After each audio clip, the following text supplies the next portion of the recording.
ದಿನ ಕಾದಿದ್ದಕ್ಕೂ ಸಾರ್ಥಕ ಆಗೋಯ್ತು. ಇನ್ನೇನಿದ್ರು ಆ ದಾಮಿನಿನ ಊರವ್ರ ಮುಂದೆ ಎಳ್ಕೊಂಡು ಹೋಗಿ ನಿಲ್ಲಿಸಿ ಮರ್ಯಾದೆ ಕಳೆಯೋದಷ್ಟೇ ಬಾಕಿ.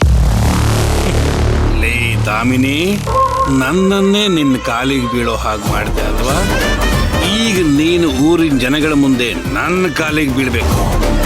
ಅಗಸ್ತ್ಯ ನಿನ್ನ ಮಗ ಅಲ್ಲ ಅನ್ನೋದನ್ನ ಹೇಗೆ ಸಾಬೀತು ಮಾಡ್ತೀಯೋ ನಾನು ನೋಡ್ತೀನಿ. ನೋಡುದ್ಯಾ ಚಿಂತ್ಯ, ನಿನ್ ಮೇಲೆ ನಿಮ್ಮ ಅಣ್ಣಂಗೆ ಎಷ್ಟು ಪ್ರೀತಿ ಅಂತ. Thank you Agastya. ಈಗ ನಿನ್ ಕೆಲಸ ಇಲ್ಲಿಗೆ ಮುಗೀತು. ಊರ್ನವ್ರ ಮುಂದೆ ನೀನು ಹೇಳಿರೋ ಸತ್ಯನ ತಿಳಿಸ್ಬಿಟ್ರೆ ನಾನು ಈ ಊರಲ್ಲಿ ಹುಟ್ಟಿದ್ದಕ್ಕೂ ಸಾರ್ಥಕ ಆಯಿತು. ಹಾಗೆ ಪಂಚಾಯಿತಿಯವರು ನಿಮ್ಮ ಅಮ್ಮನ್ನ ಕರೆದಾಗ ನೀನು ಜೊತೆಲಿ ಬರ್ಬೇಕಾಗತ್ತೆ. ಯಾಕಂದ್ರೆ ನೀನ್ ಇಲ್ಲಿ ಹೇಳಿರೋ ಸತ್ಯನ ಜನಗಳ ಮುಂದೆ ಎಲ್ಲ ಹೇಳ್ಬೇಕಲ್ಲ, ಅದಕ್ಕೆ. ನಮ್ ಜನ ಈ ಕೋರ್ಟ್ನಲ್ಲಿ ಪ್ರಶ್ನೆ ಕೇಳುವಾಗ ನನ್ನನ್ನು ಕೇಳ್ತಾರೆ ಮಾರ್ಯ. ಅದಕ್ಕೆ ನೀನ್ ಬಂದು ಅಲ್ಲಿ ಹೇಳ್ಬಿಟ್ರೆ ಸಾಕು. ಆಗ ಜನ ಸುಮ್ಮನೆ ಅನುಮಾನ ಪಡೋದು ತಪ್ಪುತ್ತೆ. ಏನಂತೀಯ? ಈ ಸಲ ನಿಮ್ಮಮ್ಮ ದಾಮಿನಿ ತಪ್ಪಿಸ್ಕೊಳಕ್ ಸಾಧ್ಯನೇ ಇಲ್ಲ. ನಾನು ಹೇಳಿದ್ದು ಕೇಳಿಸ್ತು ತಾನೆ? ನಾನು ಊರಿನ ಜನಗಳ ಮುಂದೆ ಬರಲ್ಲ ಅಂದ್ರೆ? ಒಳ್ಳೆ ಪ್ರಶ್ನೆನೇ ಕೇಳ್ದೆ. ನೀನ್ ಬರಲ್ಲ ಅಂದ್ರೆ ನೀನ್ ತಮ್ಮನ್ ಬಿಟ್ರೆ ತಾನೆ.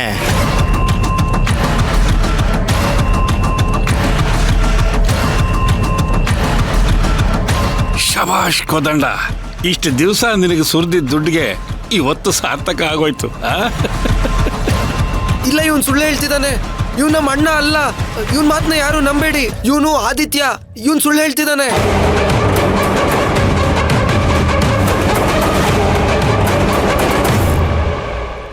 ಅಚಿಂತ್ಯ, ನಿನಗೋಸ್ಕರ ನಾನು ಏನ್ ಮಾಡೋದಕ್ಕೂ ಸಿದ್ಧ ಕಣೋ. ಹಾಗಾದ್ರೆ ಇವನ್ ಅಗಸ್ತ್ಯನಾ?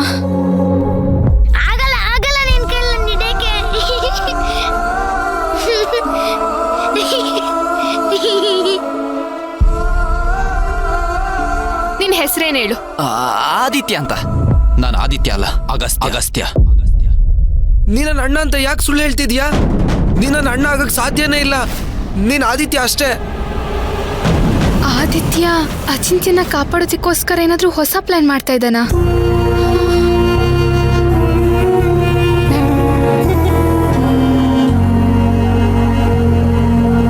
ಅಥವಾ ಸುಳ್ಳು ಹೇಳಿ ಬಚಾವ್ ಆಗೋದಕ್ಕೆ ಹೀಗೆ ಮಾಡ್ತಿದ್ದಾನ?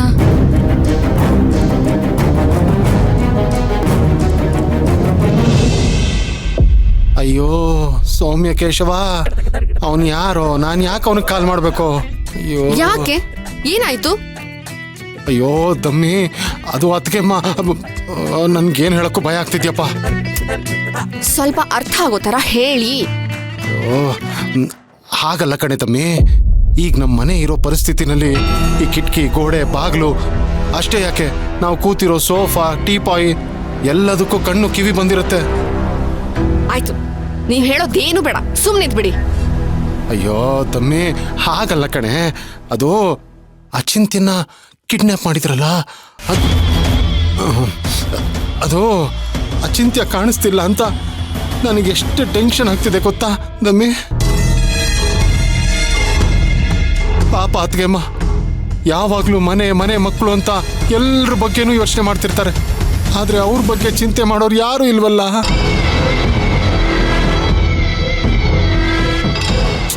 ನಿಜವಾಗ್ಲೂ ನನಗೆ ಎಷ್ಟು ಸಂಕಟ ಆಗ್ತಿದೆ ಗೊತ್ತಾ ದಮ್ಮಿ? ಆ ಅಚಿಂತ್ಯನೋ ಅವನಿಗೆ ಏನೂ ಗೊತ್ತಾಗಲ್ಲ. ಪಾಪ ಎಲ್ಲಿದಾನೋ, ಏನು ಮಾಡ್ತಿದ್ದಾನೋ ಒಂದು ಗೊತ್ತಾಗ್ತಿಲ್ಲ. ನಾನು ಕೇಳ್ತಿರೋದೇನು, ನೀವು ಹೇಳ್ತಿರೋದೇನು? ಅದು ಅತ್ಕೆಮ್ಮ, ಬನ್ನಿ ಅತ್ಕೆಮ್ಮ. ದಯಾ, ನಿನ್ನ ಹತ್ರ ಸ್ವಲ್ಪ ಮಾತಾಡ್ಬೇಕಾಗಿತ್ತು. ಅಚಿಂತ್ಯನ ಬಗ್ಗೆ ಅಂತ ನನಗೆ ಚೆನ್ನಾಗಿ ಗೊತ್ತು ಅತ್ಕೆಮ್ಮ. ನೀವೇನು ಯೋಚನೆ ಮಾಡಬೇಡಿ. ಗಲ್ಲಿಲೂ ಹುಡುಗರಿಗೆ ಹುಡುಕ ಕೇಳಿದ್ದೀನಿ. ಅವ್ನು ಸಿಕ್ಕಿದ ಕೂಡಲೇ ಮನೆ ಕರ್ಕೊಂಡ್ ಬಂದ್ಬಿಡ್ತಾರೆ. ನಾನ್ ಕೇಳ್ಬೇಕು ಅನ್ಕೋತಿರೋದು ಅಗಸ್ತ್ಯನ್ ಬಗ್ಗೆ.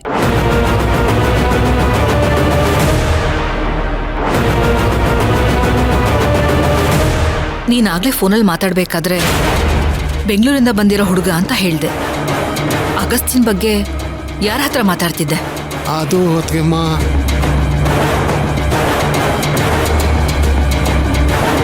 ಅದು ಅಕ್ಕ ಅದನ್ನ ನಾನು ಹೇಳ್ತೀನಿ. ಆ? ಶಾಂತಾರಾಮ ಯಾವಾಗ್ಲೂ ಅಗಸ್ತಿನ್ ಬಗ್ಗೆ ಮಾತಾಡ್ತಾ ಇರ್ತಾನೆ. ಬನ್ಶಂಕರಮ್ಮ ಕೊಟ್ಟದ ಉತ್ತರದ ಬಗ್ಗೆನೂ ಅವನಿಗೆ ಸಮಾಧಾನ ಇಲ್ಲ. ಅದಕ್ಕೆ ಊರವ್ರಿಗೆಲ್ಲ ಏನೇನೋ ಹೇಳ್ಕೊಂಡು ತಿರುಗ್ತಾ ಇರ್ತಾನೆ. ನನಗಿದ್ನೆಲ್ಲ ನೋಡ್ತಾ ಇದ್ರೆ ಅಚಿಂತ್ಯ ಕಾಣ್ದೇ ಇರೋದಕ್ಕೂ ಶಾಂತಾರಾಮನ್ ಕೈವಾಡ ಇದೆ ಅನಿಸ್ತಾ ಇದೆ.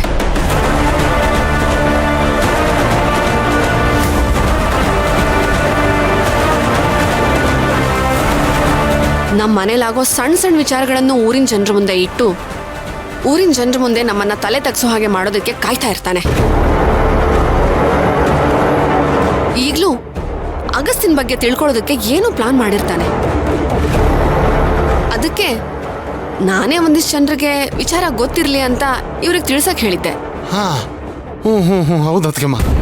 ನಾನು ಆಗ್ಲೇ ಬೆಂಗಳೂರು ಹುಡುಗ ಅಂತ ಹೇಳಿದ್ದು ಅಗಸ್ತ್ಯನ್ ವಿಚಾರಕ್ಕಲ್ಲ, ಆದಿತ್ಯನ್ ವಿಚಾರಕ್ಕೆ. ಈಗ ತಮ್ಮಿ ಹೇಳ್ದಾಗೆ ಶಾಂತಾರಾಮ ಜನಕ್ಕೆ ಬೇರೇನೋ ಹೇಳೋದ್ರ ಬದಲು ನಾವೇ ಜನಕ್ಕೊಂದು ಕ್ಲಾರಿಟಿ ಕೊಟ್ಬಿಟ್ರೆ ಒಳ್ಳೇದಲ್ವಾ? ಅದಕ್ಕೆ ಕೆಲವ್ರಿಗೆ ಸೂಕ್ಷ್ಮವಾಗಿ ವಿಚಾರ ತಿಳಿಸ್ತಾ ಇದ್ದೆ. ಹಾ,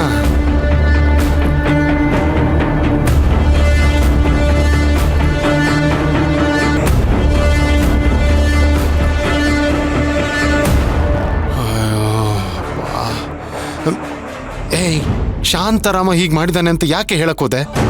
ಈಗ ಅತ್ಕೆಮ್ಮಂಗೆ ಏನಾದ್ರೂ ನಾನು ಇದ್ರಲ್ಲಿ ಪಾಲ್ದಾರ ಅಂತ ಅನುಮಾನ ಬಂದ್ಬಿಟ್ರೆ? ಒಂದ್ ಉಸಿರು ಬಿಟ್ರು ಸುಳ್ಳು ಯಾವುದು ಸತ್ಯ ಯಾವುದು ಅಂತ ಕಂಡು ಹಿಡಿಯೋರ್ ಮುಂದೆ ಇನ್ನೇನ್ ಹೇಳ್ಬೇಕಿತ್ತು? ಅಯ್ಯೋ, ನಾನ್ ಸಿಕ್ಕಾಕೋತೀನಿ ಕಣೆ. ಅದಕ್ಕೆ ಅರ್ಧಂಬರ್ಧ ಸತ್ಯ ಹೇಳಿದ್ದು. ಇಲ್ಲ ಅಂದ್ರೆ ಇಲ್ಲೇ ನಿಮ್ಮನ್ನ ಇನ್ವೆಸ್ಟಿಗೇಟ್ ಮಾಡಿ ನಿಮ್ ಬಾಯಿಂದ ನಿಜ ಕಕ್ಸಿರೋಳು. ತಗೋ, ಇದೆಲ್ಲ ನನ್ನ ತಲೆಗೆ ಹೊಳೆಯೋದೇ ಇಲ್ಲ ನೋಡು. ಈಗ ಸಿಕ್ಕಿರೋ ಟೈಮಲ್ಲಿ ಸಿಕ್ಕಾಕೊಳ್ದೆ ಇರೋದ್ರ ಬಗ್ಗೆ ಯೋಚನೆ ಮಾಡೋದು ಒಳ್ಳೇದು.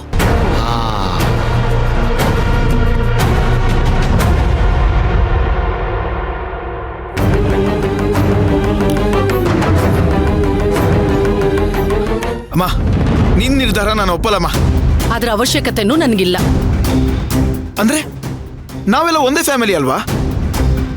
ಹಂಗಂದ್ಮೇಲೆ ಎಲ್ಲರ ಅಭಿಪ್ರಾಯನೂ ಮುಖ್ಯ ಆಗತ್ತೆ. ಅದು ಈ ಮನೆಯಲ್ಲಿ ಶುಭ ಕಾರ್ಯ ನಡೀಲಿ ಅಂತ ಬಯಸ್ತಾರಲ್ಲ, ಅವ್ರಿಗೆ ಮಾತ್ರ ಅನ್ವಯ ಆಗುತ್ತೆ. ಅಂದ್ರೆ ನಿನ್ ಪ್ರಕಾರ ನಾನು ಭಕ್ತಿ ಜೀವನ ಹಾಳಾಗ್ಲಿ ಅಂತ ಬಯಸ್ತಾ ಇದ್ದೀನಿ ಅಂತನಾ? ನಾನು ಹಾಗೆ ಹೇಳ್ತಿಲ್ಲ. ಇದು ತಾಯಿ ಕರ್ತವ್ಯ. ಬಿಟ್ಬಿಡು ನನ್ನನ್ನ. ನಾನು ಅದನ್ನೇ ಹೇಳ್ತಾ ಇರೋದು. ಅಣ್ಣನಾಗಿ ನನಗೂ ಕರ್ತವ್ಯ ಮಾಡಕ್ ಅವಕಾಶ ಮಾಡಿಕೊಡು ಅಂತ. ಮತ್ತೆ ಮತ್ತೆ ಅದನ್ನೇ ಮಾತಾಡ್ಬೇಡ ಶ್ರೀಕಾಂತ. ಅರೆ, ನಾನು ಅದನ್ನೇ ಹೇಳ್ತಿರೋದು. ಈ ಜಾತಕ, ಗುರುಗಳ ವಿಷಯ ಎಲ್ಲ ಇವತ್ತು ಇಲ್ಲೇ ಮುಗ್ದೋಗ್ಲಿ ಅಂತ.